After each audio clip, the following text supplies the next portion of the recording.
સિહોર તાલુકાના સર ગામનો મુખ્ય રોડ બિસ્માર હાલતને લઈને સ્થાનિકો રોડ પર ઉતરી આવ્યા, ચક્કાજામ કર્યું।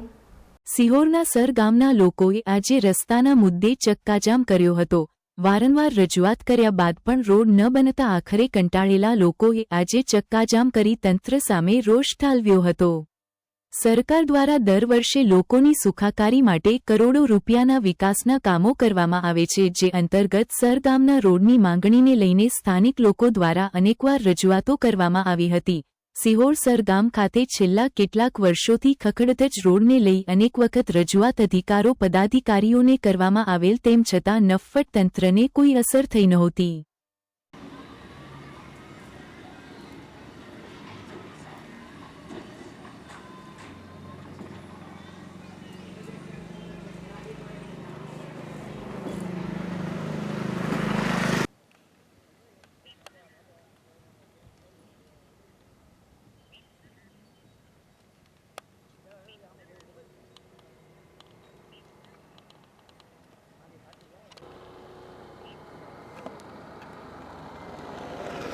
આવી જાઓ।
સિહોર તાલુકાના સર ગામનો જે રસ્તો છે, જે ઘણા સમયથી બિસ્માર હાલતમાં છે, ત્યારે તંત્રને અવારનવાર અમે રજૂઆત પણ કરેલી હતી અને પીડબ્લ્યુડીના અધિકારીઓ તેમજ પ્રાંત અધિકારી કચેરીમાં પણ આ સ્વાગત ફરિયાદ નિવારણમાં કાર્યક્રમમાં પણ અનેક વખત અમારા વરિષ્ઠ પત્રકાર હરેશભાઈ પવાર દ્વારા પણ આ પ્રશ્નને વારે વારે લેવામાં આવ્યો છે।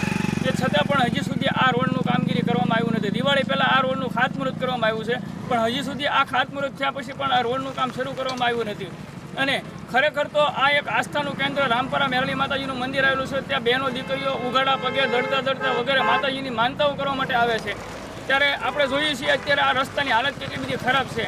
વાહન લઈને નીકળે તો પણ પાણા પથ્થર અંદર કરી દે તો ગાડીમાં પંચર પડે છે। અને ખરેખર જે રસ્તાની જરૂરિયાત નહોતી એ જ રોડ તાત્કાલિક ધોરણે શરૂ કરવામાં આવ્યો અને આ રોડને પડતો મૂકી દેવામાં આવ્યો। શા કારણોસર આ રોડને કામ બંધ રાખવામાં આવ્યો? આ રોડમાં કયું વિઘન એવું નડ્યું તો બંધ કરવામાં આવ્યો હતો? મારું નામ વેનુભાઈ દાનાભાઈ બાબરિયા, સર ગામના સરપંચ।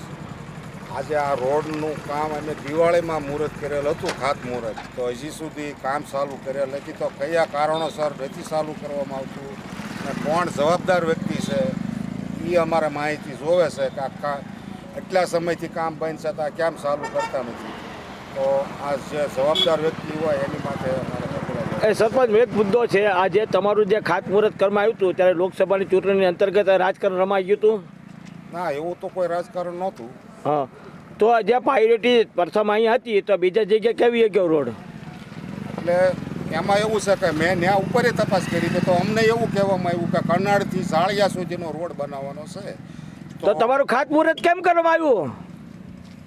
ખાતમુહૂર્ત તો એમાં એવું તો છે નાટક હતું. પછી હમણાં પાછું મેં ત્યાં ગયો તો સાઈડ ઉપર ઝાળિયા, તો હું ત્યાં આપણે કોન્ટ્રાક્ટરને મળ્યો કે ભાઈ અમારું કામ ક્યારે તેમ ચાલુ કરશો, તો કે 3 દિવસ અમને આપો.